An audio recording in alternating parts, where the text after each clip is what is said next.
Episode 198 of the TV Dudes podcast, recorded August 30th, 2018. Grit your teeth.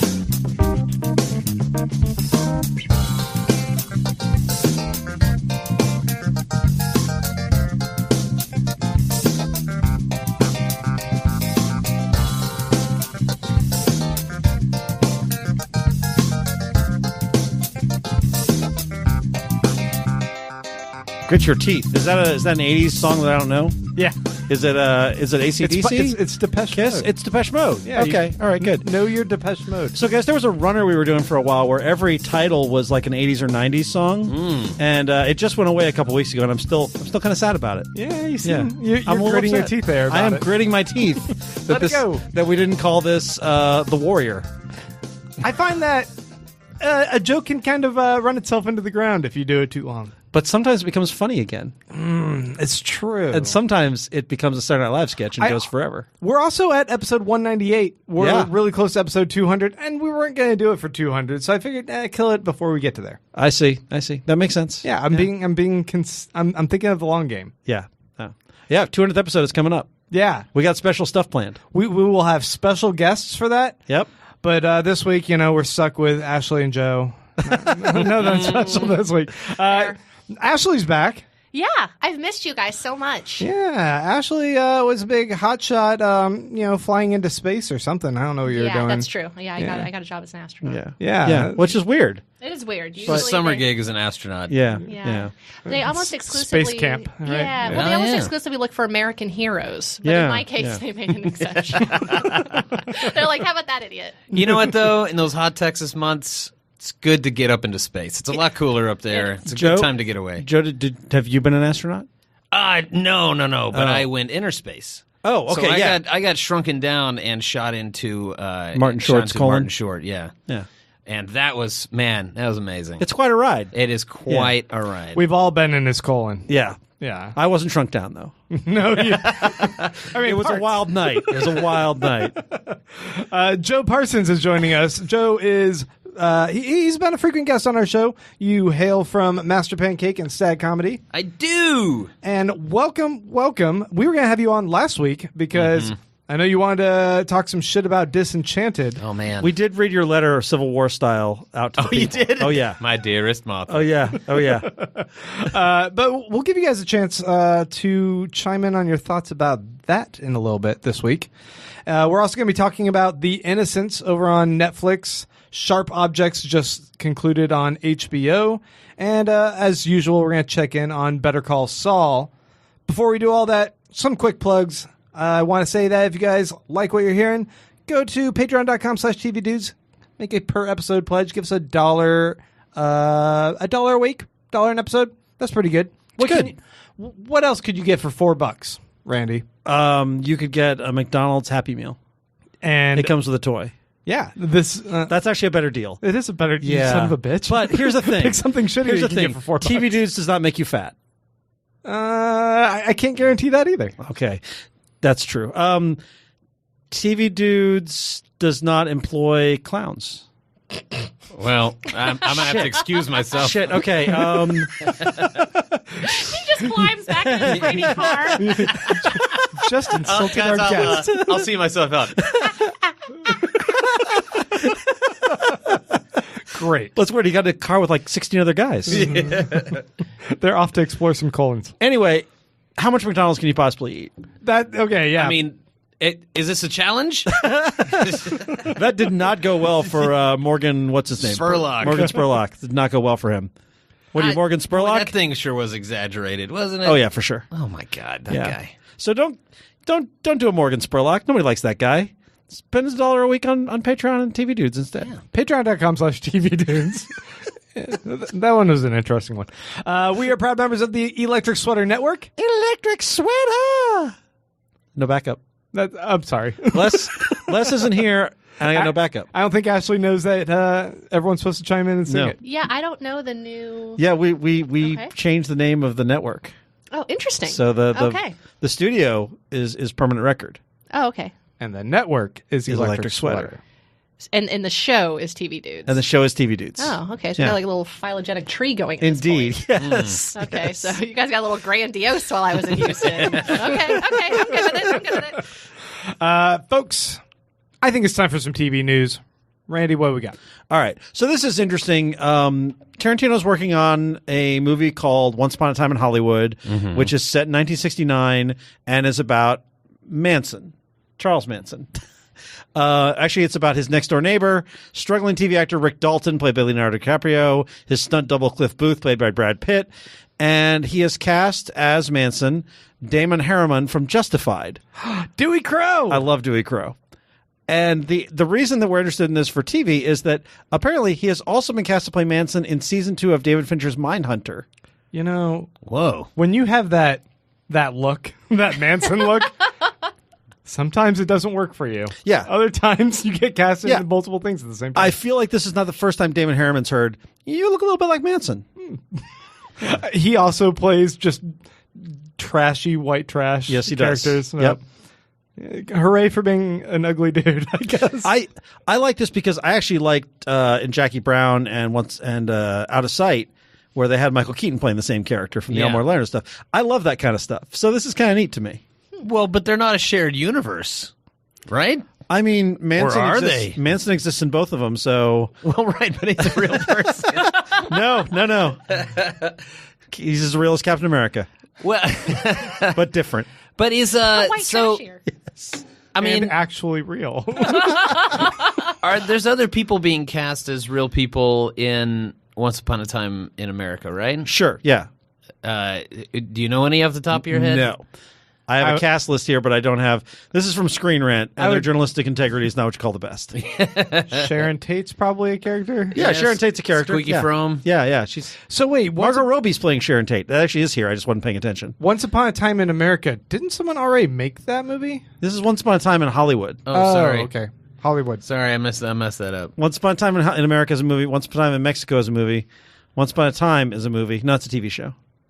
So this is, I mean, it's cool. Yeah. They have a guy who looks just like Manson is playing Manson in two different things. But that poor bastard, Oh, yeah. he's not going to get another job for the rest of his life. He's Oh, going to be the Manson guy. I don't know. He played Dewey Crew pretty good. I could see him playing scummy people the rest of his life. Also, have we not explored this topic already? Is there more to uncover? I don't know that we've ever Yeah. had the Manson movie. Yeah. Well, I mean, we've had lots of Manson like miniseries and that kind of stuff. There's been a lot of like Summer of Sam and that kind of like. There's been a lot of movies about this kind of thing, and I always think, I don't want any more of this. And then they do something like Mindhunter, where I'm like, I really like that. Yeah, Mindhunter was great. Yeah. I feel like though with serial killer stuff, especially true ones, it always ends up being about the people hunting the serial killer. Yeah. And it's never really about the serial killer. It's about true. like the neighbors, and like Summer Sam was about like the kids that were kind of nearby when it happened or whatever. Right. I don't know. I just find I'm kind of proud of Charles Manson that his whole murdering people has paid off, and him finally getting the fame of not just one but like 2 projects like this. Yeah, that's true. It is. Hey, paying Manson off. never killed anybody, man. Yeah, it's good to see Manson doing well in Hollywood. Yeah. I can't wait for someone to take what you guys just said way out of context. Well, just like this is apparently the final episode of TV Dudes now.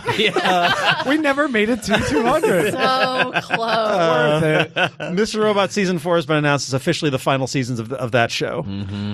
We which didn't watch the 3rd season. I didn't watch the 3rd season. I watched a little bit and fell off. We need to catch up. Did either of y'all watch I Mr. haven't Robot? watched a single episode. I heard it was great, and then I heard nothing else. Yeah. I heard the first season was amazing, and then I didn't even know there was a 4th season. To be Yeah, honest. yeah.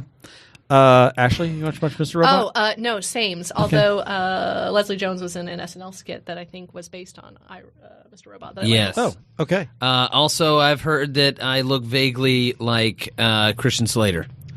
I can see see that. it. Yeah, that's all I got. I wouldn't have said it off the top of my head, but now that you say that, I can see it. Follow-up question. Yes. What kind of heart do you have? Part? Heart? Heart. Yeah, what kind of heart do you have? I know this one. I don't get this reference at all. It is a baboon. A baboon Baboon heart. Baboon heart. Wait, what is this reference from? Is that cuffs? I forget what it's called. It's the one where he can catch hockey pucks. That's not movie. Cuffs. No. No, it's not Cuffs. Cuffs is the one. He's a cop. Yeah, but it's very like breaking the fourth wall. Yeah. Ferris Bueller kind of. He's a goofy cop, He's a goofy cop. which doesn't play as well these He days. shot so many unarmed black teens. It was really unfortunate. It was before its time. Well, 198 episodes. It was a good run. I It was feel a like good every run. show about goofy cops now is forever tainted because now I view cops completely differently. Brooklyn Nine-Nine is the only one that escapes that for me because they've actually addressed some of that. But Yeah. it's still it's tricky. Yeah. Yeah. Super Troopers. I've never seen Super Troopers. It is a work of art. Yeah. I have seen Super Troopers. Do not watch it sober. I've also It's heard that. less. Oh, interesting. So Hulu has ordered a show called Solar Opposites from Justin Roiland, a.k.a. Rick and Morty's Justin Roiland. You know what's weird about this? That they can't produce a season of Rick and Morty, but they're making a new show for Hulu. Well, no, like Rick and Morty got approved for like 120 more episodes or Yeah. something. Whenever they get insane. around to making it. True, but I don't know. Have you seen Justin Roiland's stuff when Dan Harmon isn't there to No, give I have heart not. to it? No. It's kind of Just insane. just fucked up. Yeah. Like I can see that. his first pitch for Rick and Morty was that little short he did where it's Doc and Marty. Oh, And yeah. Marty is his nephew, and he makes his grandson still in the context, and he needs his grandson to suck his dick in order to take him back in time to save the planet. And it's unrelentingly Uncomfortable. uncomfortable, and it's just there's nothing of what Dan Harmon brings to that show, which is so necessary. Do we know going on anything about what yes, it's? yes, indeed. Okay. It is called. It's Roiland is writer and executive producer along with Mike McMahon. I don't know who that is. It makes use of Roiland's voice talent. He's voicing a pair of aliens named Terry and Corvo. It finds a family of extraterrestrials making a go of it on Earth following the destruction of their home planet. Terry is apparently quite the ladies' man, which is remarkable since he not only is from the other planet, he's also a bit of a slob. That's what we know. Cool. So he made the Family Guy with aliens, or Simpsons with aliens. Yeah, American Dad is the family guy with aliens. Oh yeah. Yeah. Eh. I don't know. I mean, I It's like animated. I like Rick and Morty. It's animated. Yes. Yeah, it's animated. I mean, I hope it's good. Me too. As long as you have someone to balance him. Yeah. You didn't have this one on here, Grant, but the guy who makes Gravity Falls, Alex Hirsch, Yeah. he got a deal with Netflix. Right. But you didn't watch Gravity Falls, did you? I watched a few episodes and I liked it, but didn't fall in love with it because you know me, I'm an animation snob, and I think live action is better than all of it. I think it's impressive how Netflix just keeps snagging all the talent. Yeah, it is. They don't have enough talent and enough shows going on. I don't know what's going on with them. Yeah, well, they need to make more content because there's still hours in the day when you couldn't watch an original show on Netflix that you haven't already watched once. Eventually, they're going to start making garbage like The Innocents. Yeah, we'll get to that. Spoiler. Wait. Yeah. One last bit of news, and this is very exciting. We've been waiting a long time. Galaga is getting an animated TV show For God's sake. from Star Trek's Roberto Orci.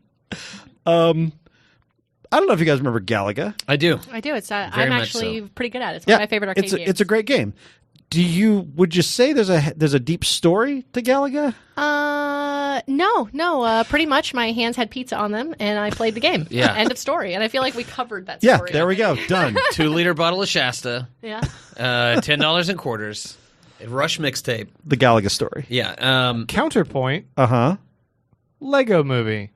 Other Sure. counterpoint, Cloudy with a Chance of Meatballs. These had like a basic plot to them. Sure, but Both of them Lord and were Miller. Lord and Miller. Yeah. That's true. And I will And say, what does too. Robert Orsai do that? Like you're like, oh yeah. Well, the difference there is that so Lego Movie ended up being about the fact that you could make whatever you wanted out of it. Yeah. Like that was its whole point, and that's what Legos are. It's like this unrestricted way to rebuild your world any way you see fit, and then they also made it fun and entertaining. Cloudy with a Chance of Meatballs, a short story, children's kids book. kids book. Like, at least there's some kind of story to that. But like Galaga is just shooting. I mean, they already made Galaga the movie. It was called The Avengers. that was like aliens spilling through a space portal. Yep. And people on the ground shooting upwards, trying to blow them up as they came. Well, the thing is, like, if Lord and Miller would do Galaga, if we were to follow that flight of fancy, they would do something about like a guy who is like a pilot on the Galaga ships and gets in and does the same thing every day, and it would be about the repetitive nature of life and working in a job you hate, even though it needs to be like they would make it about something. One can only hope. But They also made the Emoji Movie. Oh, they made that movie? Lord Miller did. Okay. I'm saying I'm saying Humanity it was did. made. Yeah, Humanity it was did. made. Yeah. That was a like. How many times have you seen it? I've seen it so many times. God, Oh my God, I'm actually so only sorry. twice because I won't let them watch it again. I'm so sorry. I've But, seen it 0 times. You're not missing much. It's Yeah. not as bad as I thought, but it's pretty bad. Yeah. Have kids; they'll drag you down. they If you watch really garbage. will. I just got a tattoo instead. Yeah, it's a good call. Yeah, that's a very good call. My Better sister investment. does not have kids, and every time she goes and hangs out with people with kids, she's like, "Yeah, there's like a minute where I feel like I feel a little bad that I don't have kids, and then I realize I can go buy all the shoes I want." I was like, "That's a very good way to put that." But I hope it's good, but knowing whoever owns the rights to Galaga Yep. isn't going to let it be cool. Yep. You know what I mean? Like, It could be like Ender's Game or something. They could take the concept of being so good at a game you don't realize that you're actually playing for like with the real last stakes Starfighter. kind of thing. Yeah. And we already even made, done. Right. and we already remade Ready the Player last One. Starfighter in Future Man. Yeah, Future Man, which is a better version. Yeah. Yeah. It's like I feel like we've already done that so many times so well, and there's just no way the Galaga movie is going to top. So it's going to be Future a Man. dead serious. Well, first of all, I'm waiting for the day where they make a good video game movie. yeah, we'd all love to see it. I remember The Rock famously was bragging about the fact that he had the highest rated video game movie of all time with Rampage. Rampage at is 51%. Yeah, Rampage, I believe, has been crowned the current king of video game movies Yes. at 51%. 51% on Rotten Tomatoes. Yeah. It's the king. I always want to argue that the best video game movie that's been made is Scott Pilgrim versus the World, but then I remember that one. It feels like it should be a video But it game was movie, not. but it was a comic book. No, it's a series. comic book. Yep. so one, good, though. One last thing on Galaga, Grant. You asked what else Roberto Orci has done. He worked as a writer and executive producer on Lost. Yeah, I know, but he wasn't lost. I'm just saying. That's my maybe boy Damon. Yeah, but that was Oh, we've talked about this. You just fuck right off with Damon Lindelof. I can't The do door. it. No, you Get go. out of Get out. Am I being thrown out of my Episode 298, the last episode of the TV Days. son of a bitch? Hey, I'm Joe. I'm your new TV dude. We'll be talking about all of the failed attempts of Damon Lindelof to recreate his success on Lost. Dude, don't do it. Don't do it. Did you even watch The Leftovers? Did you watch The I Brilliance did that watch. was The Leftovers? I watched The Leftovers. I made it through the first season and no further. Couldn't do it. Way too bleak. More bleak bleak and- than sharp objects? We'll get to that Jesus in a minute. Boy, Christ. all right, yeah. Okay, guys, let's take a quick break. Joe and I are going to go fight. Yep.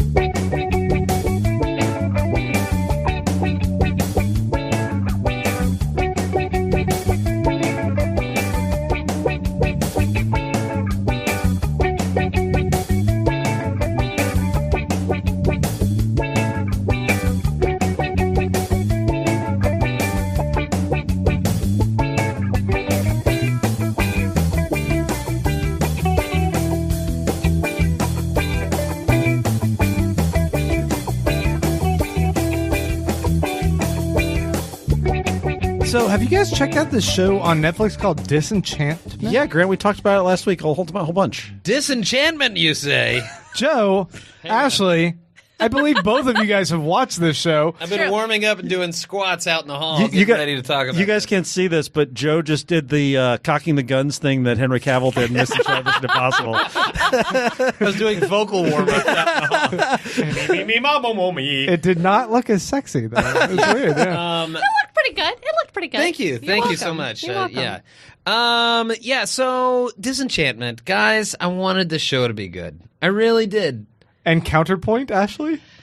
I also wanted it to be good. It's not a counterpoint. We all wanted it to be good. Ashley wanted it to fail. I had so much goodwill for this show that I just kept watching episodes. I did too. I was waiting for the payoff the whole time, like waiting for it to get good, and it just refused to. Yeah, and I started getting a little interested towards the last few episodes, and then it stopped. Yeah. I think for me, it all, and if you guys read the thing last week, it all hinges on Elfo. Like, Okay. It bothers me a lot. And the whole thing hinges on Elfo. And towards the end of the whole run, you're like, oh, Elfo is the MacGuffin of this whole season. And then, no, he's not. Yeah, and a weird non-pure blood MacGuffin. Right. So there were like levels to the oddity of the whole thing, and his name is stupid. His name is stupid. I kind of liked how stupid his name was until he became stupid, and then I was like, now it's just stupid. Yeah. Like, it'd be fun if he was a cool character and his name was like if Bender's name had been Robot. Yeah. Sure. Like Roboto.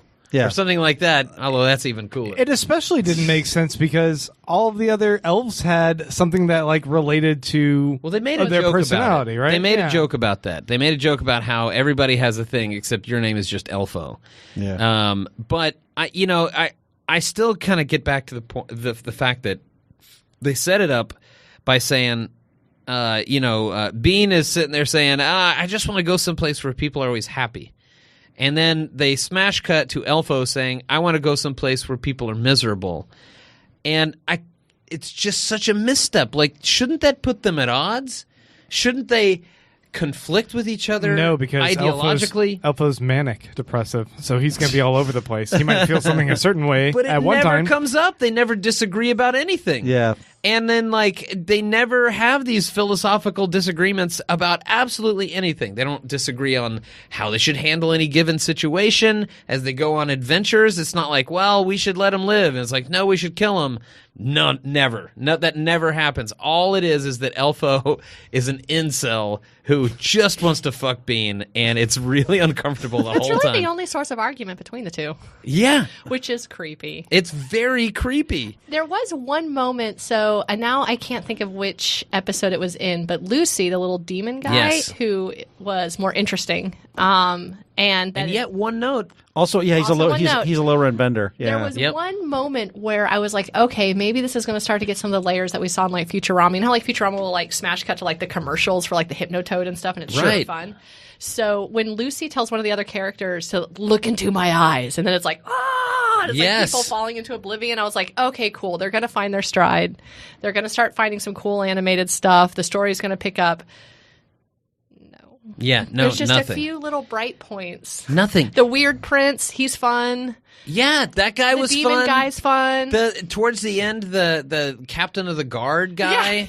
Like, I was like, yes, finally, we have our D&D party. Yeah. Like, I was getting excited for that. And, I mean, it's a series based on, a fantasy series. Why not make it a D&D party? You have 3 characters instead of 4.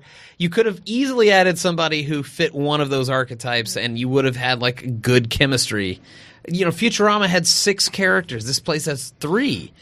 It's just not enough. Well, even though Futurama wasn't based on D&D, they still went on campaigns. Yes. This one, they don't go anywhere. Yeah, and that's- just sit around and complain. That's one of the biggest issues I think is that it's all set in this one kingdom, and it's a boring kingdom. Like Yes. there's nothing interesting about it.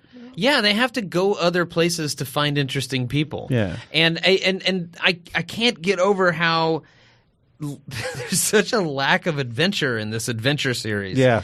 And oh god, Joe, there's a lot of television on. Why did you continue watch? Why did you hate watch this all the way through? I honestly kept wanting it to be good, and it was just on the cusp the whole time. Are you a big fan of like Futurama? Oh, huge fan of The Futurama. Simpsons? I'm an enormous fan. Futurama probably more than The Simpsons, to be honest. I know that's a bit of a controversial I think statement. it depends like on the day for me, but I just love them both so much. I feel like it was sort of like being in a bad relationship. Like I knew it wasn't healthy and it wasn't going to get better, but I just couldn't say no. I just had to hold on to that piece of hope. So, are you going to watch season 2? Yes, probably. Yes, I probably totally will. am. I can't wait for it to come I'm out. so mad. I'm hoping that it gets better. They take the notes, but Yeah. one of the things in the interview that they said about it was that they're trying to be more story focused, and that's why there aren't as many jokes. And it's like, are you apologizing for not having jokes? Like, what the hell is wrong with you? And also, I don't buy that at all. Yeah. You can't watch an episode like Fry's Dog and tell me that you can't tell a story in 22 minutes. Like, you can tell a whole life story in 22 minutes and have everybody weeping at the end of this comedy animated series. And this place, this show is taking 13 episodes to tell like this overarching boring ass tale about all this stuff and then I don't care. Elfo fucking dies and I didn't care. So do you think Elfo's coming back for season 2? Yes. Yeah, that's what we all agreed with that as well. And so her mom comes back, and so now they're the bad guys. I don't know. I don't know. Are we just there now? Did we escape whatever it was called? Fantasyland? What was it called? I don't remember. I think Grant might be able to help us. Grant is a fan of The Leftovers and Lost. The fuck is going on at the end of Disenchantment? I didn't bother with it. I only watch good shows that Damon Lindelof makes. Really. That's fair. It's funny because he was heavily involved in this. The fact that it was rudderless tells me Damon Lindelof had Damon Lindelof fingerprints all over it. Son of a bitch. There's just so many loose ends. I thought maybe he had a part in it. I thought that the fact that they had painted themselves in a corner over and over again tells me that Damon Lindelof was I'm smiling and laughing right along with you guys. This is great. Not about to flip this table over or He anything. stringed us along for 12 episodes just to kill the character off, and not even a way that I cared. Like in Game of Thrones, he may have had a touch in it. I don't know. Yeah. She had a choice to make. God damn it. She had a choice between saving her mom and killing and reviving Elfo. And all of us at home are like, oh, she should totally save her mom. Yeah. Bring her mom back. And then when she does, I'm like, wait, you weren't supposed to do it. like, we're supposed to care about this guy. And then he rolls off a cliff and he's, oh my God. It sounded like Elfo was a sexual predator, though. So yeah, he's really bad. Adios. He's an incel. He is an incel. He talks about he just wants to get laid all the time. Doesn't and he sound like can't. an incel if he actually is making moves on women, though. He feels like he deserves it. Like Yeah, because he's the nice guy. Yeah, he has like this aggression towards her, and he cock blocks her and all this stuff because he feels like he deserves her affection, and he totally doesn't. And like he's a weird little green dude. And at one point, I'm like, is she gonna fuck him? Like the part where they when they have the party. Yeah, when they have the party. Yeah. I'm like, is she really going to...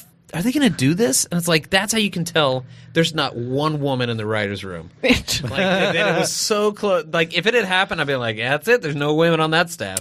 Yeah. Yeah. When a major plot point in a 12-episode series is about the friend zone, there's a lot of dudes in the writing room. Oh, my God.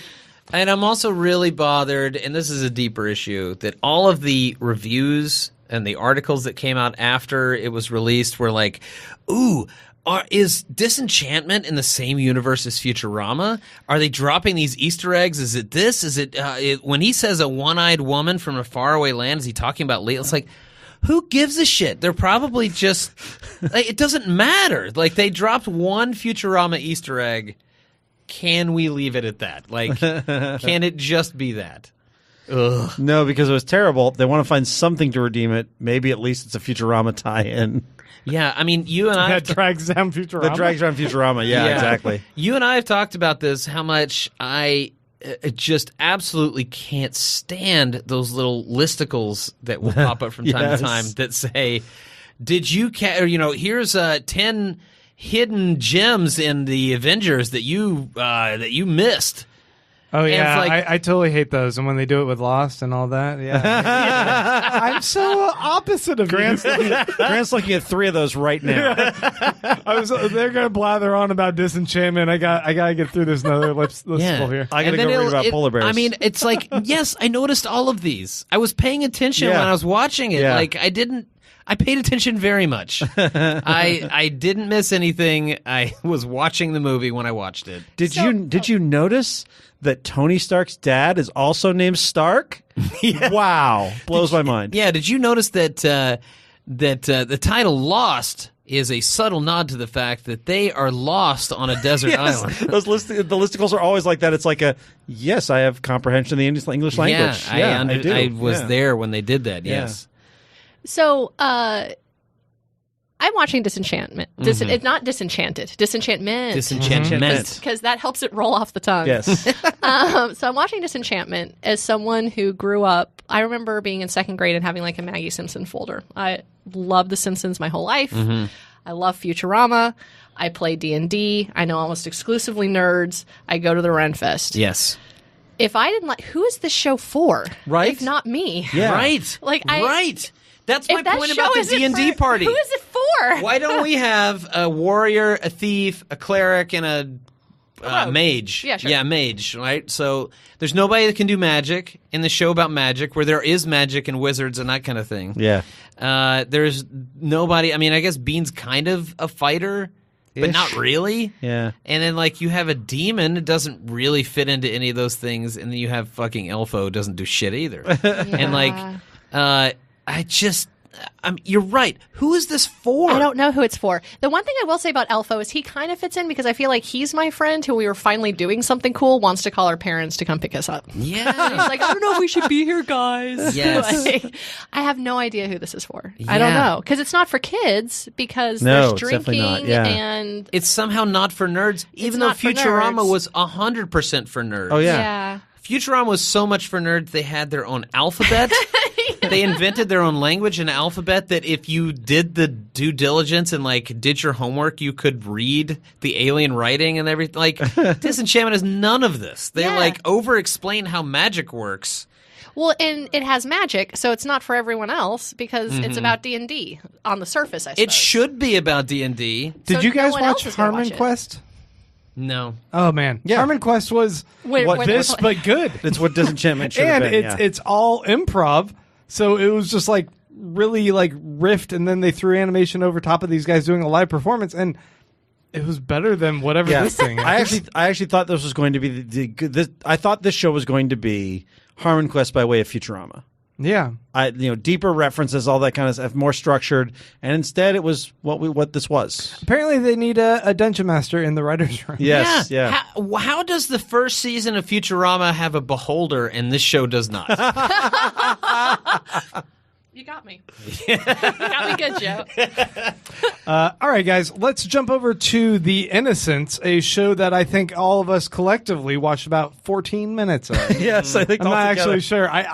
I watched like 2 minutes of this. I felt like Jeff Goldblum saying, yes, you do plan to have shape-shifting in your show about shapeshifters, do you not? Yeah. What's the lead girl's name? The girl that he's looking for, the girl who's his girlfriend or I don't whoever remember. it is. Because they said her name roughly 100 times in the first Yeah, episode. that's true. And now I don't remember. And it became like a mantra. Like they kept saying her name, and I'm like, I know her name. Why am I supposed to care about her? So I actually love the premise. What is the premise? The premise is, and the premise is about these two kids. This one girl who feels very repressed, and she's sheltered and all this stuff, and she falls in love with a boy, and they run away together, only to discover that the reason she was being repressed is because she has these terrible powers that she is being guarded against from people who want to use it and exploit it, or she's in danger now. Right. I think that's a great premise. Yeah, You sure. now have teen lovers on the run from people who want to, and like she's discovering that she has this power and all Yeah. this stuff. Great premise. It's end of the fucking world with mutant powers. It should work. And it's so slow Yeah. and boring. Yeah. Oh my God. I watched the second episode and it was so much worse. And deliberately obtuse. Like deliberately obtuse. You Yeah, have no Guy idea Pearce what's is going on. there. Yeah. We don't know what he's doing. No. Episode 2. So I watched 2 hours of this thing, and in 2 hours, keep in mind that's longer than most movies nowadays. Yes. I still don't know what Guy Pearce is up to. No. Like he is. It's so mysterious and ambiguous that you're just like, I mean, I'm watching this, and there's things happening, but I don't know what any of it is or care. I wish Les had been on this week to talk about this show because I feel like he could have compared it to the OA, which is also weird supernatural. Now I liked the OA. Oh, he hated the OA. All right. So I feel like this isn't the same bit, but like more vague and more like not telling you what's going on. So I'll spoil this for you guys. Episode 2. Yeah. So episode 1, she learns that she has shape-shifting powers. Yep. if I guess she comes into contact while she's having a seizure or something. Like if she's having a seizure and somebody touches her, she will switch, like turn into them. And then they're kind of catatonic while she's looks like the other person. Okay. Episode 2, they are on the run still. They make it to Paris, I think. And is she the girl? Is she the older lady in the very beginning? Then is that like her in the future? No, that's somebody else who shapeshifts, that's her right? Mom, I think. Oh, her mom. Yeah, that makes sense. That might be her mom. I don't know. Who cares? But they're in Paris and they get like a part-time gig selling drugs. So they go to a rave, and mind you, by the time you get to the rave, and the time she actually like at a certain point, I started fast forwarding because I'm like, get to the shape-shifting already. Is that not what this show's about? Right? Like, get to the superpowers. And by the time she shape-shifts, it's like 50 minutes into the episode. Oh, my God. She changes into another woman that was at this rave. And she's on ecstasy. And she runs into her boyfriend, not knowing that she has shape-shifted, and tries to make out with him. And he doesn't want to do it because it's too weird, even though he says, like, oh, is it you? And then they get into a fight because he doesn't want to make out with her, and she doesn't. And I was like, guys. By the way. Guys, come on. We can't have this be the conflict, is that he doesn't want to make out with her while she looks like somebody else. By the way, if you ever get caught cheating, telling your significant other, oh, I thought you would shapeshifted and I was making out with you, is a great excuse. You should definitely try that. It would be, except you're at a rave. Yeah. Oh, good point. She was at a rave. Yeah. Well, they were Randy's both got at a rave. a sequel to Shaggy's It Wasn't Me. It wasn't me. It was a shapeshifter. But guys, it took so long. Like, it took forever to get there. And the rest of the time we're following the people who are chasing them, and they don't do anything. They spend like the entire hour-long episode like in a van, like having a conversation about like, should we be doing this or shouldn't we? And we're like, doing rave. What? We don't know what you're doing. It's like The Fugitive meets The X-Men meets a really sucky show. Yeah, like The Leftovers. Just came out of nowhere. I'm just, man, I'm Never invited back. Never invited back. Goodbye forever. No, it was God. It was just so slow. And then they would cut to Guy Pearce having another philosophical discussion with, I guess, her mom, probably her mom, this other woman, and like. Again, we just don't know what they're up to, and so we don't care about the morality they're discussing. And then the kids that we care about, they don't do anything either. It's like an old person telling you a story. You're like, oh, man, tell me a sure story is. about shapeshifters. I remember back in the day, I used to know this girl. And she can shapeshift, but she spent most of her time running away with a boyfriend. That seemed like it was a cool thing, but really they just spent a lot of time on the bus. It's like, So I gotta tell you guys, for Disenchantment, I watched one episode. For this, I watched about 10 minutes of this, and then I stopped. And then for the next show we're about to discuss, Sharp Objects, I watched 2 episodes. And then What? You didn't like Sharper Objects? And then I read the Wikipedia, and then I watched the last 5 minutes. what? Damn, you dude. skipped the whole thing? Well, hey, do you guys want to jump into Sharp Objects? Yes, Let's talk about I Sharp do. Objects. Okay, because we saw the first episode at ATX TV Fest. Okay. In a theater, like in the Paramount Theater, with the, like, afterwards there was a Q&A with the director, Gillian Flynn, Marty Noxon, Amy Adams, like the entire, like, cast and crew were there to talk about the show. And I think there was a general underwhelm. Like, I think I was the one who liked it the most. But I know, like, Les was like, that was really well made. I don't ever want to watch any more of it because it was so dark. And I think Grant was in sort of the same place. Yeah, this is just misery porn, and this is a show it's a style that I already don't like. And then when misery porn goes into killing kids, I think now I'm just like extra sensitive to it. I am too. I can't handle it, and they just, man, they want to just fucking wallow in it. And it's really frustrating. I can't do it. I can recognize there's great craft going on here, but I'm not the type of audience for this. And so I disagree because I am the same way. I'm exactly the same way, and they get. You disagree that I'm not the audience? will like I this. disagree. You liked it. that it is Go back and rewatch. It is misery porn, but it's less about kids. I'm also now hypersensitive to like violence towards kids, and it like weirds me out in a way I was not expecting. Well, it's But- also cycles of violence and Right. abuse, family abuse, and secrets, and Yeah. That does not let up. But No, it does not. that does not let up. But the violent, like the dead kid thing, is kind of after episode 2. It's almost the MacGuffin. It kind of is. Yeah. And so It's what got her to really town. more about her and her fucked up family, and that does not get better. It gets a lot worse. Yeah. But I will say it does there's enough kind of, to me, some mystery and intrigue, and like as a main character, I thought she was absolutely fascinating. Amy Riveting. Adams was great. She in this. was so good. And I've never seen a main character like that who was so fucked up yet so relatable. Yeah. Like usually if somebody has that many like demons, Yeah. I feel disconnected or whatever, but you're still kind of rooting for her even though knowing she is completely self-destructive. I mean, Yeah. granted, I only have 2 episodes to base this off of, but like in the first 2 episodes, it feels like she's a spectator in her own life. Like she's not really engaged with anyone else. She seems very dispassionate about everything, man, cynical, they get- jaded, and then Yeah. just like They get everyone way- says much stuff, and more into her. she's only reacting to most situations. So it's funny to hear like you guys hype her up as this Yeah, protagonist that did much Because things do change, and that's the thing, is that that's deliberate.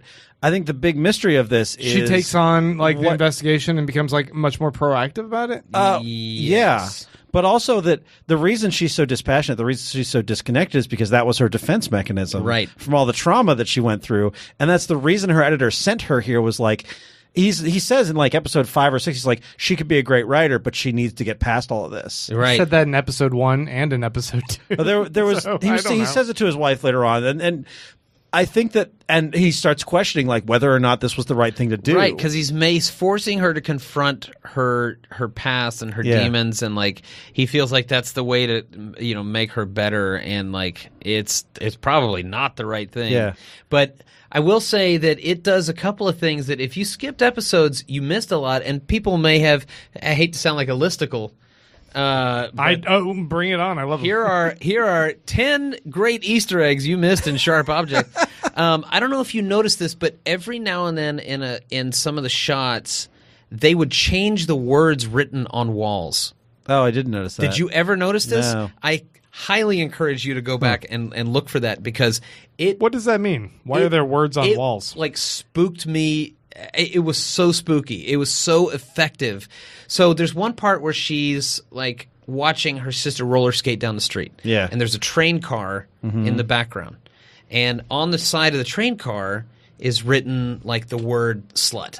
Yeah. And I noticed it because I was like, oh, somebody painted slut on the train. And it cuts back to her face. And when it cuts back, there's a different word written on the train. Because a lot of what we're seeing is from her memories, and so we're seeing this Right. imperfect. She's But definitely an imperfect narrator.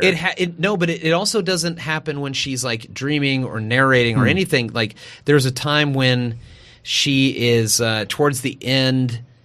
God, I'm trying to think.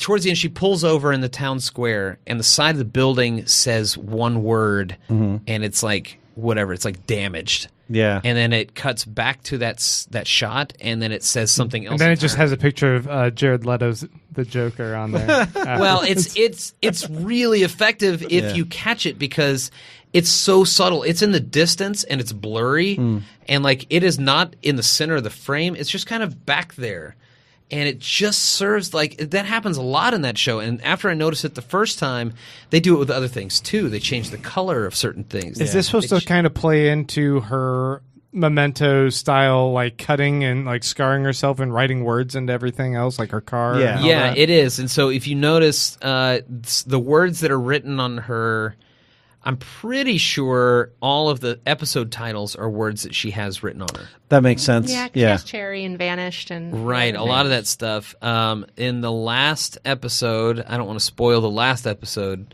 but when she's in bed, she's holding her hands up like this, with the covers, and it says "baby" on her arm right here. So one of the things that drove me a little crazy about this in watching it was the deliberate ambiguity of like, I was very much like, tell me what happened. Yeah. Because they were definitely like, and they were trying to keep it a little vague as to like her mom was clearly like a bad mother, Right. But at the same time, I was like, has so much gone on that like we're seeing this from her point of view. She's the point of view character that in fact her mother's skepticism of her is well earned. Like, was there something that happened that is she the bad person and her mom is actually just the person who just is sort of wit's end, or is she the terrible person it seems like?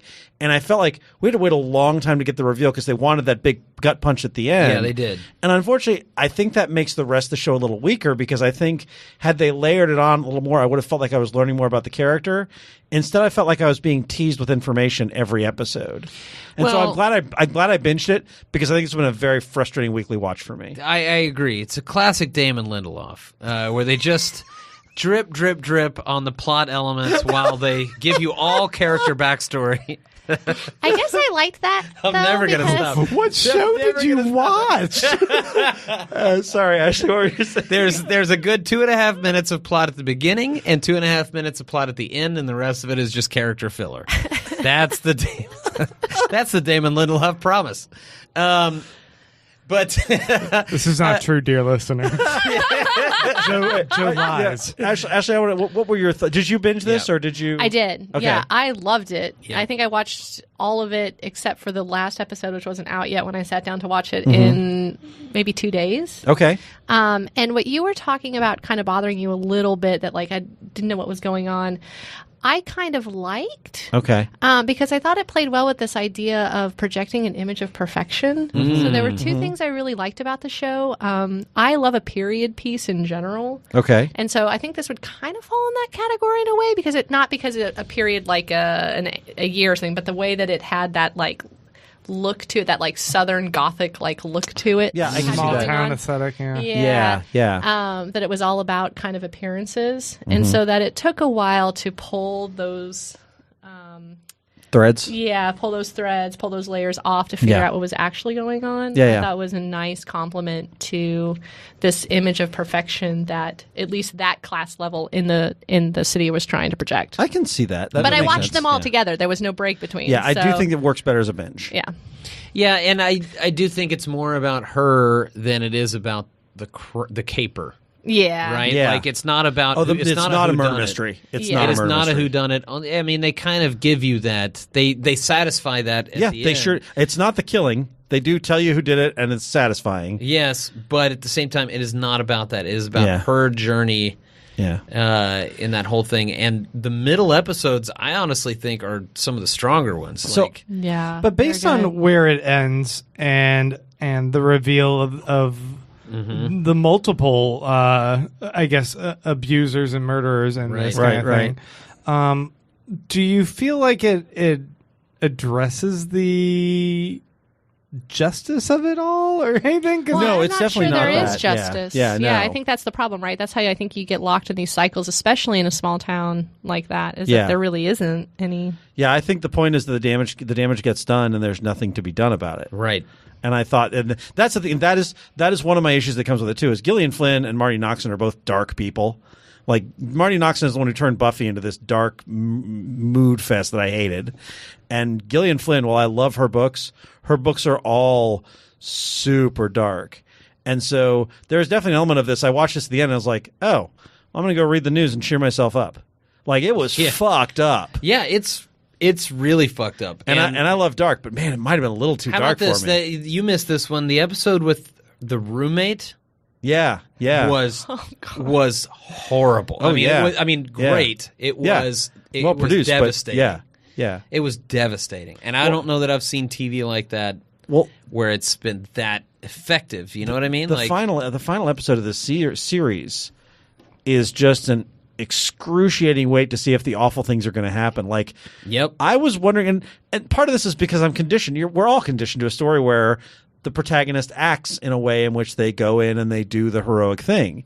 So you expect that she's going to go in and confront her mother, and there's going to be a confrontation at the dinner table, and she's going to, Or escape, or rush call someone for off. help, Yeah, and instead it's sort of more of a sacrificial type yes. thing. Yes. And I was like, was that really the best way to deal with it? And it wasn't. And that's the point, is that she doesn't have the tools to deal with it in a better way. She couldn't go to her allies who would have helped her with it.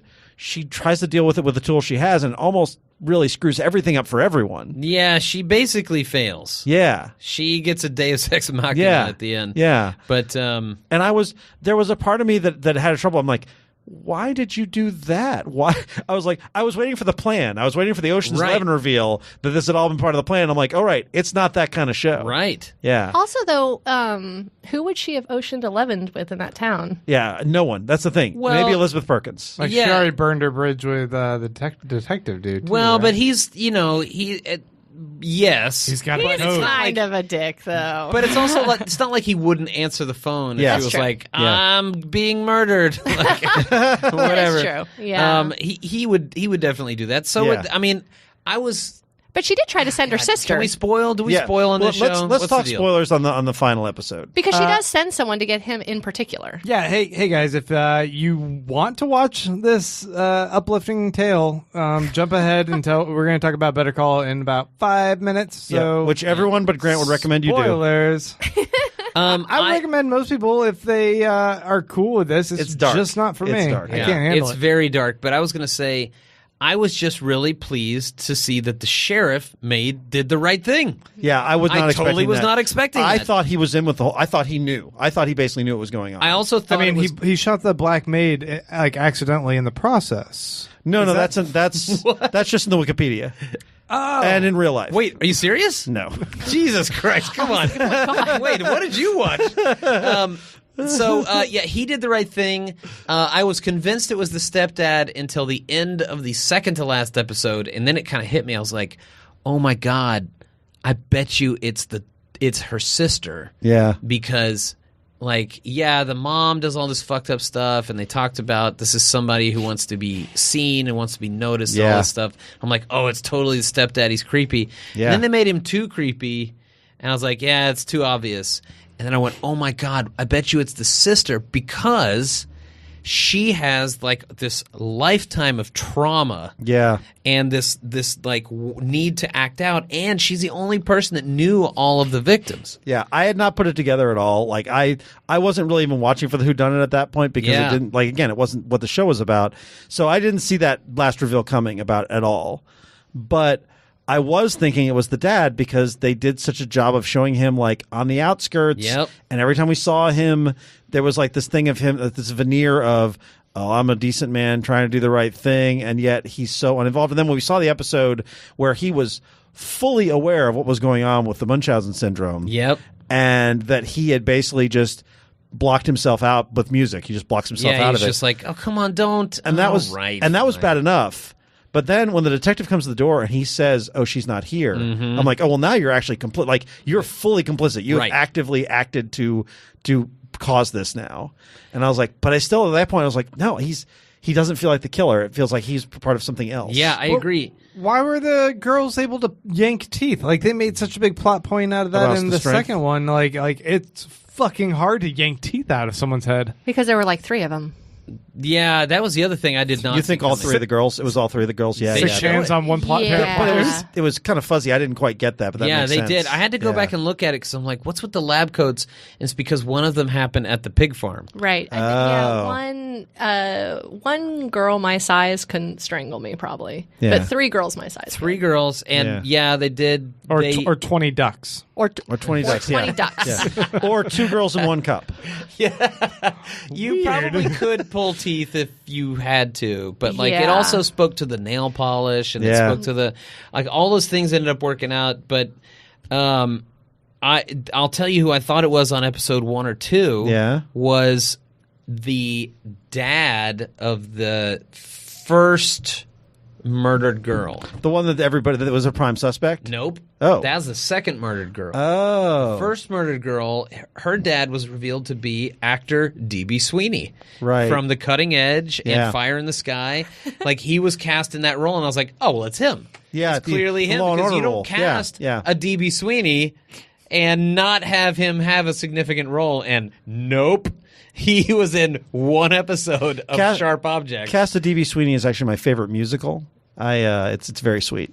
Yeah, D.B. Sweeney, and then also Elizabeth Perkins. Yeah, I love that. Crushing it in this show. I love Elizabeth. I love that Elizabeth Perkins and the other two women who we see every so often. They were like the bitchy Greek chorus of the town. Yes, like we just get them commenting. I wish we had more of that. I loved that when they were like, we'd see them, and you knew that they knew like all that was going on, and they just kind of talked about and drank meat juleps. It was great.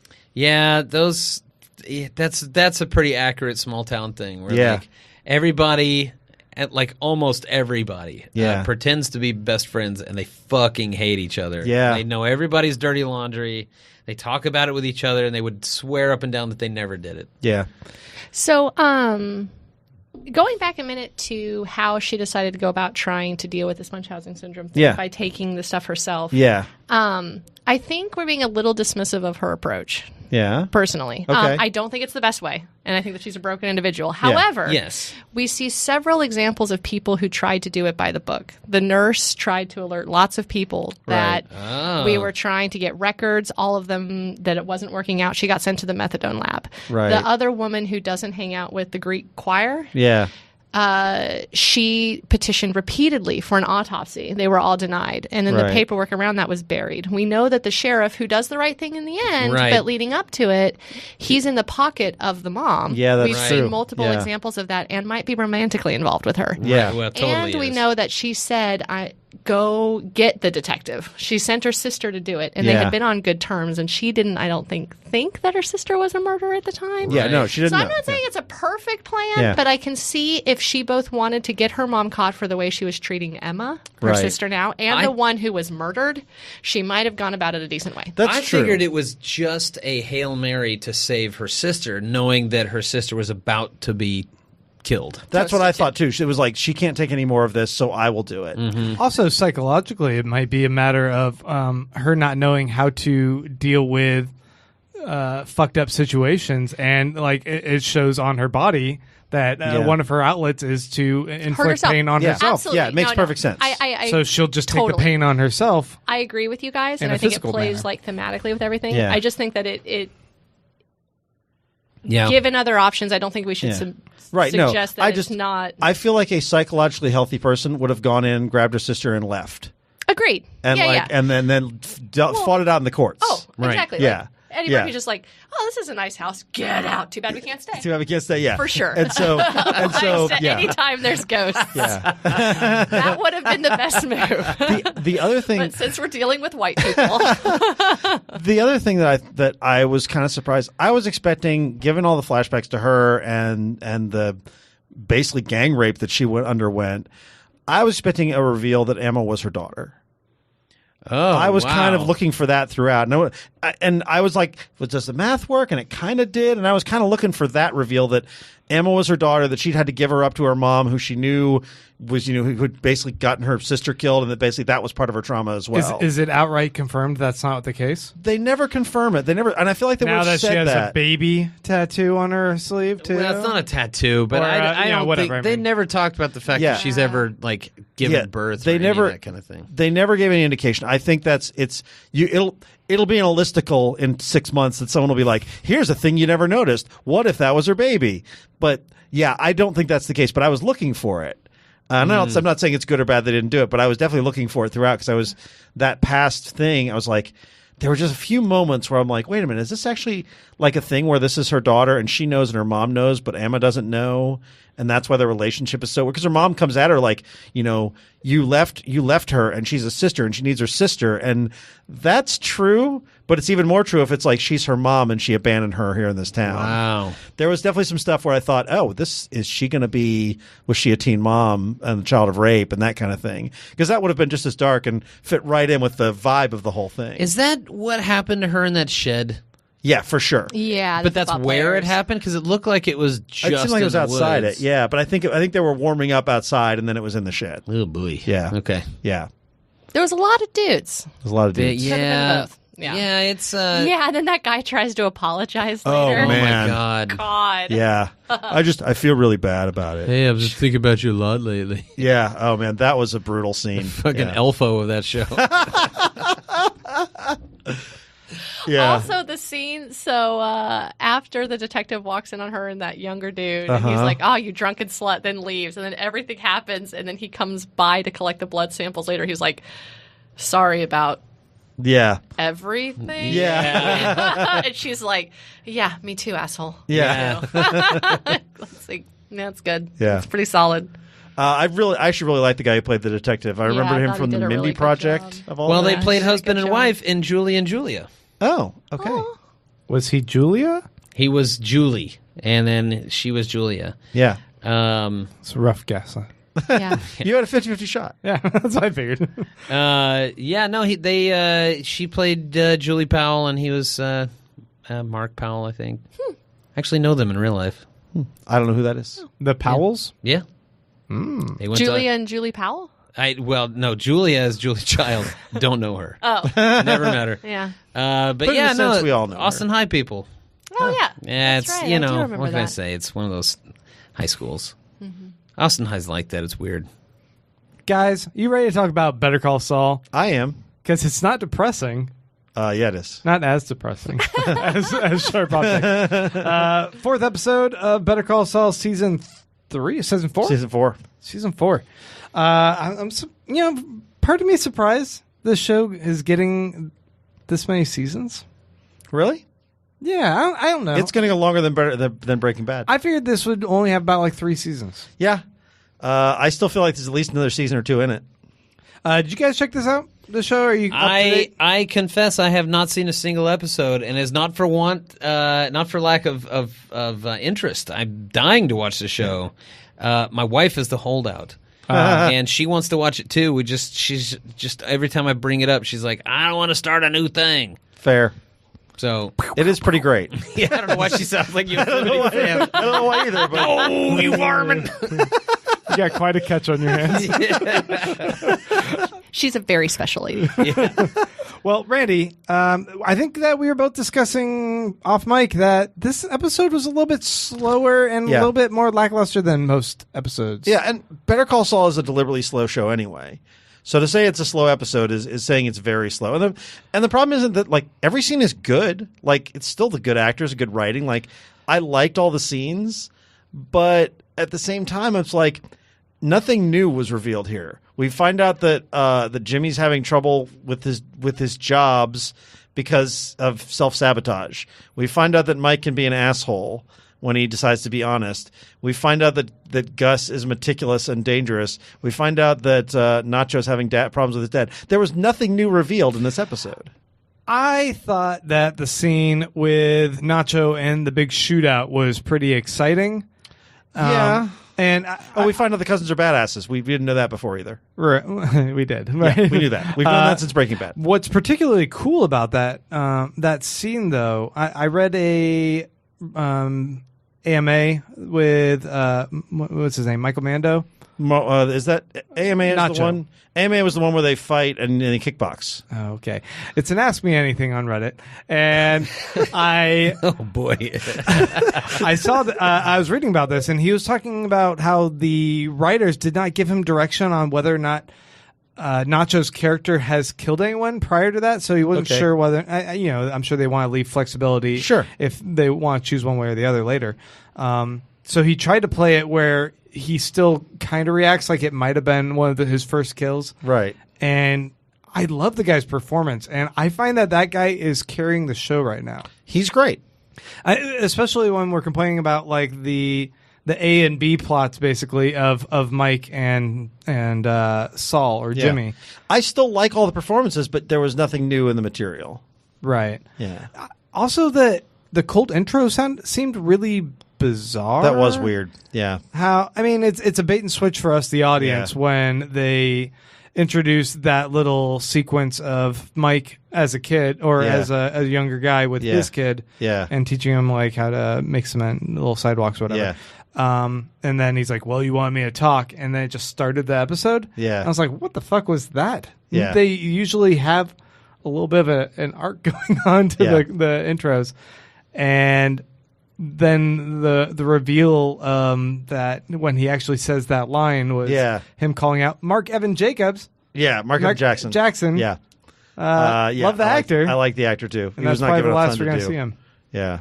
I don't know. I was pretty underwhelmed by most things. I'm still curious, like how the big question for me is how is Jimmy going to, or how are Mike and Gus going to wind up sort of in business together, which we get a little further on this episode at the end, right? And that hook at the end, and how does Jimmy become Saul, and how does Mike become Saul's guy? Like that's the last few things, and what happens to Kim? Like there's still stories, but a lot of this turned on Chuck and Jimmy, and that story's over. The other problem with this episode, not enough Kim. I agree. She's been killing it in every single episode. Yeah. And then she's not in this one, and now suddenly I'm like, I don't know about this episode. So I guess we're done with Better Call Saul now? Yeah, we're done. Scrap it. We go back to Castle Rock? No. I mean, of course, we'll be back next week talking about it. But yeah, this one was a little bit of a dud. It was a bit of a down episode. Yeah, for sure. Do you guys want to take a break and then answer just a couple questions? What if I said no? Whoa. Tough shit.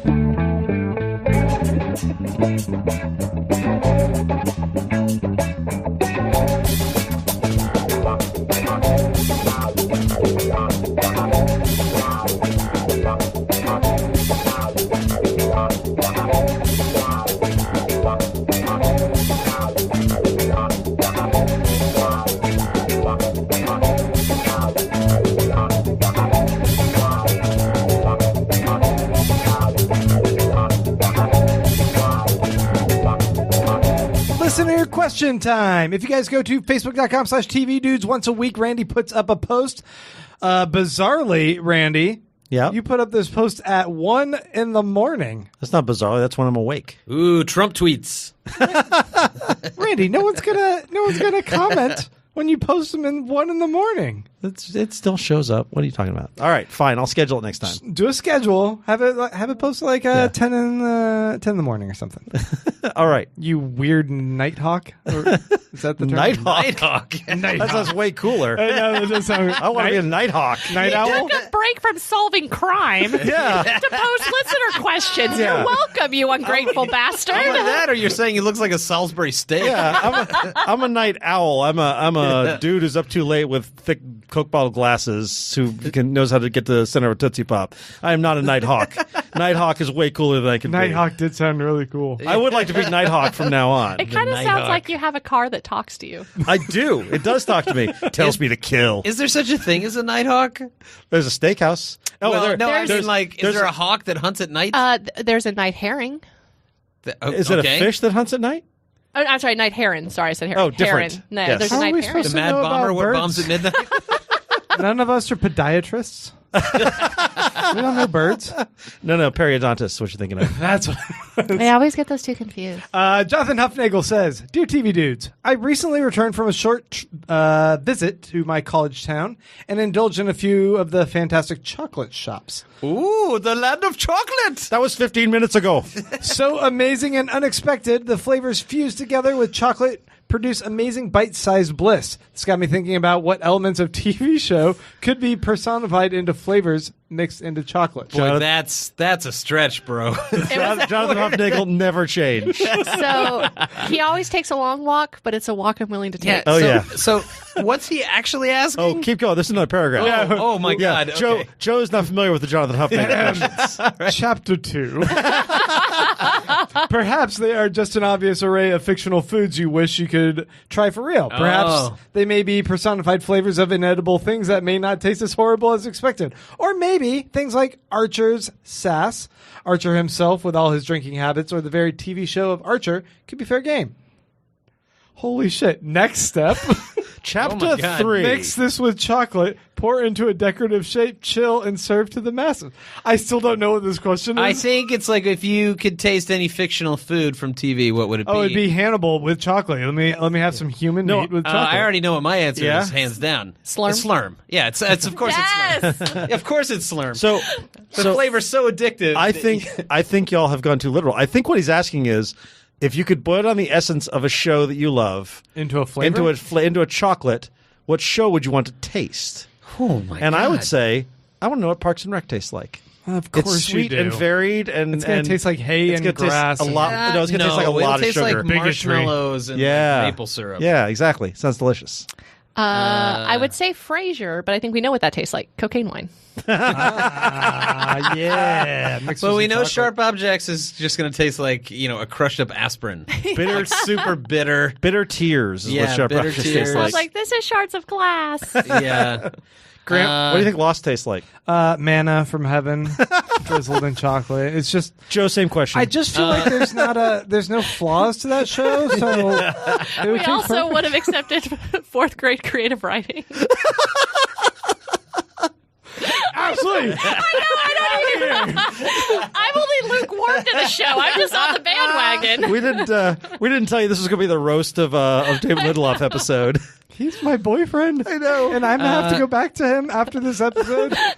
I'm going to say that Lost defend is me? a bag of Doritos because there are people out there who will defend it up and down. They'll say it's the best thing they've ever had. They love it. It's the most delicious thing. And there's other people that say that it's garbage.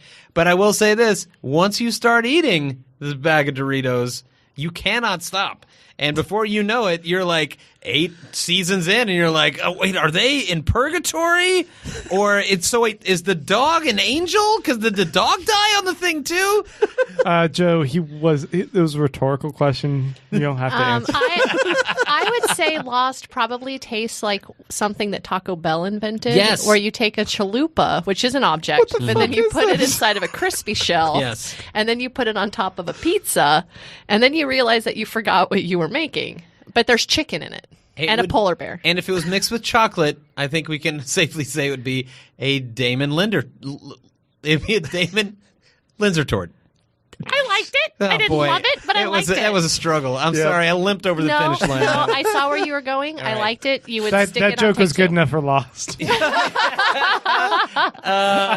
fucked that You've shit, broken right? him. You've broken him. He's got all Helsinki syndrome on you. Let's see.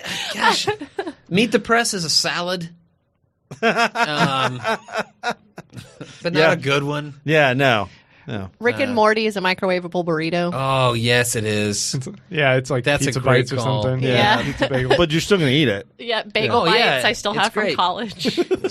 And not only is it bagel bites, or better yet, it's like Four Loko. Where like Four Loko might be its own thing, but it's not so much that I like or dislike Four Loko. I really hate the fans. yeah. There you go. There you go. Jonathan Habmichael says, "Hi, dudes.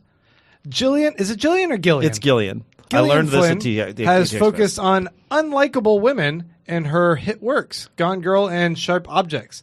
In this era of peak TV, there have been a number of fans, critics, and podcasts who harshly criticize unlikable female characters, despite the 10-plus years of praise for middle-aged white male anti-heroes. Good catch, Jonathan. I think you're right. A mix of sexism and short-sightedness has led to oversights on layered characters like American Gods' Laura Moon, Shameless's Fiona Gallagher, and The Americans' Elizabeth Jennings. What other great female characters do you feel like get shortchanged by audiences and or critics for their lack of likability? Oh, and then P.S. I'll be in Austin from September 7th through the 14th. Ooh, booty call. Come join us in studio. Yeah, for sure. Yeah, hit us up. But not for a booty call. Perfect. I would say, I'm so sorry. I guess are they saying that unlikable women are somehow damaging to feminism? No, I think what he's saying is there's critics and podcasts, and I've definitely, especially fans, where they're like, if there's an unlikable female character, that character will not get the attention, or that character will be written off as not a good character. Whereas unlikable male characters like Vic Mackey or Walter White are held up as great TV. I was actually White, just gonna tell you guys. Skylar White. Yeah, that's the first place I went to. couldn't disagree more. Really? You don't think so? No, I mean maybe if that's the critic reaction, like if I'm want to respond to the critics, but like I just feel like it makes them human. Like I feel Well, no, like that's too often. that's the argument. He's saying that he's not saying that's a good thing. He's saying that it does seem like there are all these great unlimited people are constantly complaining about Skylar. Yeah. Like if you go on the internet, they're always like Skylar's such a bitch and blah blah blah blah blah. What's like actually she's trying to keep a family together, and Walter White is a terrible human being. Also, she can be terrible too. Anybody can be. There's terrible. nothing wrong with terrible. Yeah, that's the point. There's nothing wrong with terrible. It's also okay with them being unlikable. Yeah. But the fact that like this gets praise from an audience if it's a guy character being unlikable, gets criticism and if it's a woman. she's intentionally unlikable to an audience, they just dismiss or just her. flawed. Because I Sexist would actually jerks say are everywhere. I'm not Amy surprised. Adams' character, I didn't dislike her. I just thought she was broken. Yeah. I didn't dislike her. She was thoroughly broken and made some pretty bad decisions. But you're right. I think she was such a good protagonist, though. I was on her side the whole time. Yeah, I was on her side the whole time too. As opposed to Elfo. Or Bean, for that matter. Yeah. Like, Bean is an imperfect female character, but nobody gives a shit. Like, she just, like, made a bunch of bad decisions and was, like, a dick to pretty much everybody, but not in a charming way. Well, this is a show that I haven't actually watched the show. I know Greg used to talk about all the time. Was Damages.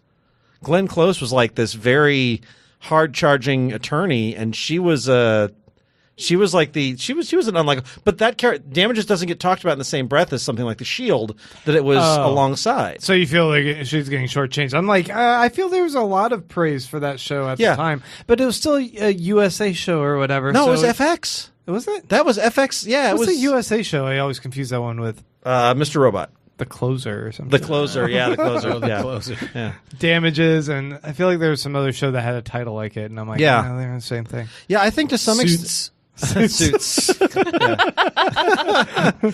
Suits. It's funny because Suits got name checked at a bunch of ATX panels, and there's always be a couple creators who are like, oh, I kind of like Suits, but Suits was always used as a punchline.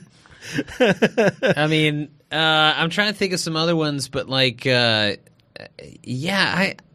don't know. I don't know that I've seen those criticisms. Yeah. So I guess that's why I'm confused. Like Betty Draper gets a lot of shit. Betty Draper's a terrible person. Deservedly so, she's just an because asshole. January Jones is a terrible actress. Yeah. That's a good. But on the flip side, Megan, Don's second wife, third, I don't know. Whatever wife she was.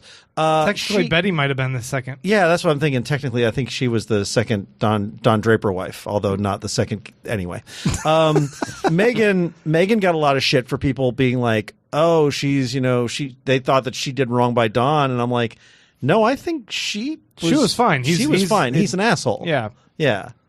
I feel like a lot of times what happens, these characters are these shows are lensed through the point of view of the male character, and so and this is definitely what happened to Skylar White is that the male character is presented as this anti-hero, but you're rooting for them because they're the protagonist, and therefore anyone in their way is a bad character, including the old ball and chain. The old ball and chain doesn't want me cooking meth. What's that about? Joan, I think, especially in the beginning of Mad Men, while we're on that, was treated not only as an antagonist, but I think a little bit derisively by some critics. Yeah. And Joan turns out to be one of the great characters of that show. And Peggy. And Peggy, for that matter. Yeah. Basically all the women on Mad Men. Yeah. They loved all the men, even though they were just horrible. Yeah. Every last one of them. And the women were imperfect. Yeah. And people shit on them. Yeah, I think that's a really good example as Mad Men overall. Yeah. Yeah. Pretty much all of those characters. I don't know. I'm all for complex. I'm in favor of people writing women as normal people, not just men with women's names on the script. Yeah. I feel like that doesn't happen as much as it used to. But it used to. Yeah. But man, it was just like, we have this woman, and I'm just going to write her in my voice, but her name is Linda, so that's how we know she's a woman. That's how we know she's a woman. Well, I do think that a lot of that has changed. You look at things like Marvelous Mrs. Maisel or Insecure or any number of shows that are have more women behind the camera, and as a result, it doesn't feel like some dude writing Linda. Yeah. For a second there, I thought you said Marvel's Miss Maisel. Marvel's Miss Maisel. And I was like, wow, cool. Look, Disney owns everything now, so get used to it. I wish I had been here for your discussion about the Inhumans. Oh, no, you don't. Yes, I do. I feel like we didn't discuss it too much. So I don't know if you know this, Joe. I made the mistake at one point. I was so sure that Inhumans was going to be that it was not coming back for a second season, and I was like, if they make a second season of this, I'll watch and review every episode. And then Grant would gleefully drop in any news that indicated that maybe it was coming back just to torture me. Oh, man, I so wish it did. I'm so happy. I considered making my own like spoof version just so that you would have to review it every week. You were going to kickstart it? No, I was going to film it in my garage. It probably would have been just as good. Me making my own episode, it would be better. There's no way I could do worse than that show. But that's actually a good example of to come, I guess, full circle on it. But like Disenchantment, I think benefited from being on Netflix because we can watch the whole thing. Yeah. If it had been on Fox, they wouldn't have made it 4 episodes. No, there's no way. Yeah, there's no way. It Yeah. was so unsatisfying by episode 4 that they, I think, just stroke of luck, they ended up on Netflix where you can watch all of it. Fox would have shown it out of order, and they would have determined that it was Fox's fault. They totally would have. All right, we got one last question. This comes from our buddy Paul Mampilli, who says, so I was sleeping on season 4 of BoJack for no other reason than I wasn't really in the mood, even though I loved it. Now I've almost caught up and wonder why I didn't do this earlier. Any TV shows like that for you guys where you love the show, but for some reason you're just holding on to a Timeless. season? I haven't watched most of second season of Timeless, and I really like it. I just haven't been in the mood. Black Oh. Mirror. What? I haven't watched the most recent season of Black Mirror. Oh, yeah. And I love that show. Yeah. Oh, I man, just haven't. the last season was excellent. Yeah. it was I haven't much better seen than it the yet. first Netflix season. And I liked the first one. I liked the first 2 seasons, and Netflix was not as. It warmed to it, but I didn't Yeah. like it as much. Yeah. I was going to say Masters of Sex. Oh, I fell off that show. I did too, but it wasn't. But that's exactly my point. Like, it was such a good show. Yeah. The third, I think, season was, I think, its best. To be honest, Really? that had one of the best episodes of television I've ever seen. Oh, one of the 'cause best scripts. I thought I had heard that it went. The reason I hadn't gone back to it, I thought I had heard that it sort of degraded. Well, and that the most recent one, which I think was 4th, I haven't watched it. And the reason for it is that I'm just never in the mood for it, even though I know really it's a good show. slow. Yeah, it did. But I mean, I was up to speed on it. I still defend it as like an excellent show and all this kind of thing. I just stopped watching it just because I just was never like down to watch an hour of drama. I'm sorry. Go ahead. Oh, no, go ahead.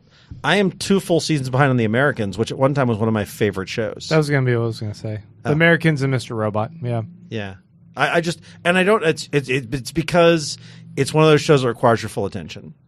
Like that is the hard thing. Like I can half watch a bunch of shows, but The Americans, like I've got to sit and watch and do nothing else while I'm watching it, and that's hard to find time for. Yeah. So that's definitely one that I have trouble with. Yeah. Well, then you won't like The Innocents. I didn't. I find that any show that we have discussed for the past year is one of those shows where I need time to catch up. I've just been like, oh, I didn't watch that show either. Because Randy has been handing out 14 hours of TV watching homework assignments every single week. I'm not the one handing them out. The TV shows are being made, Grant. You decide what we're going to discuss, and then you're like, we're going to discuss this whole season, and we're going to discuss this whole season. I'm not next week. God. They keep putting out TV seasons, and we got to talk about it because we're the TV dudes. You are God. You're God, and you need to cut it out, God. You son of a bitch. I'm sorry. All right, well, we're going to, I guess. And on that note, Randy has spoken. Ashley and I had left the room. I'm just President Bartlett screaming at God. That's what's going down. Shut up and stop smoking in my church, asshole. Joe, where can people find you? Well, Master Pancake Theater does shows every Friday and Saturday night at the Alamo Draft House. We're currently doing a run of A Quiet Place, which is super fun. I'm in that show. It seems like a really strange choice. I am fascinated by this. Yeah. How So can you guys ever find time to speak? Well, that's that's kind of the thing. Is I think strangely it was a challenge to see if we could do a movie that had no dialogue. That's interesting. But it's been super fun, and yeah, it's really great. So that is when does this drop? Tomorrow. Okay, so it'll be tonight, which is Friday the 31st. Saturday the 1st, 7 and 10, and then the following weekend, Friday, Saturday, 7 and 10. Cool. Go check that out, guys. And folks, we'll be back next week to probably have like 15 or 20 hours of TV that we have to somehow discuss. I feel like you saw this bitterness got turned on me. I am the Lord your God. You know what? And you shall have no TV gods before me. You weren't even the one complaining about Lost, but it's really just hurt me, and I'm lashing out at you. I get it. Randy, I love you. You're my constant. I don't know why I'm doing this to you. You're the best. Guys, we'll be back next week. Thank you, Joe. And yeah, until then. TV Dudes out.